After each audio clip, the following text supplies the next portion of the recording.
शाळेतून जर घरी आले ना, पहिले चौकशी करते, आई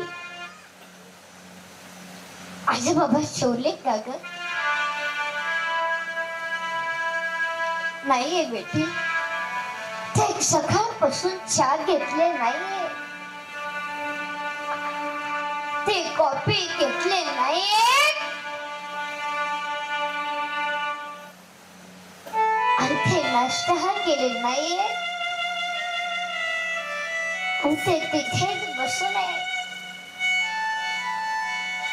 तू घे जेव. काय गाय, आज माझा जन्मदाता बाप उपाशी आहे, मी नाही जेवणार. ज्या दिवशी बाप जेवत नसतो ना, त्या दिवशी मुलगी दिवसभर उपाशी असते.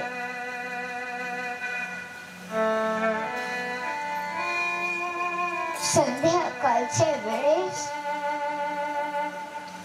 बाबाला आग्रह करते, बाबा बाबा तुम्ही 2 तरी घास खाऊन घ्या ना. बाबा बाबा तुम्ही 2 तरी घास खाऊन घ्या ना.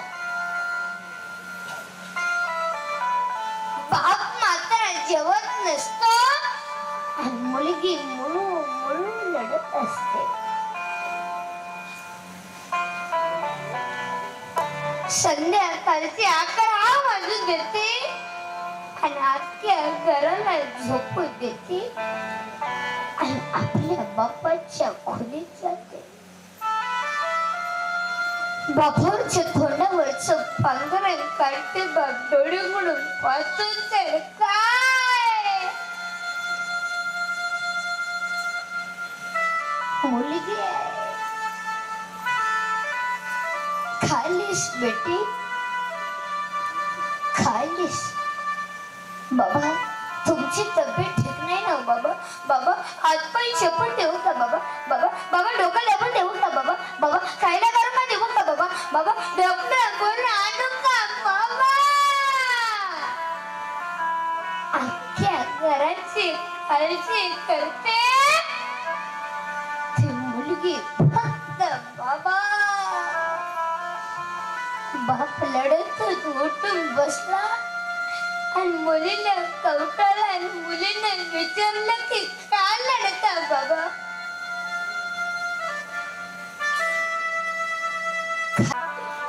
तेव्हापासून मला सुख भेटला नाही बेटी. तू कधी कधी येते माझ्या तोंडावरून हात फिरवते. मला असं वाटतं की पांडुरंगा शी माझी लेक नाहीये. शिकी काय झालं त्यावरती बापाचा वय 50 असू द्या, मुलगी सासरला नांदायला जात असते ना, 1 वर्षात हे बापाच्या जीवनात आहे. कोणाचे लेक असू द्या, कोणाचे आई असू द्या, ज्यावेळेस ती नवरीचे कपडे पदार्पण करते ना,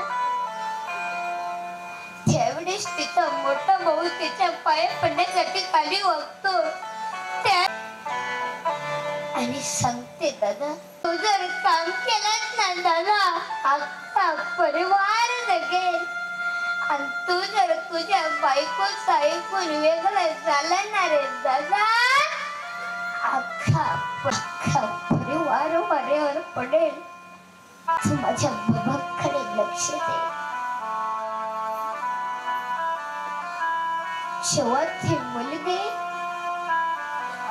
बापाकडे ते बापाला कडकडून मिठी मारते, सांगते बाबा येतो बरं का बाबा, येतो.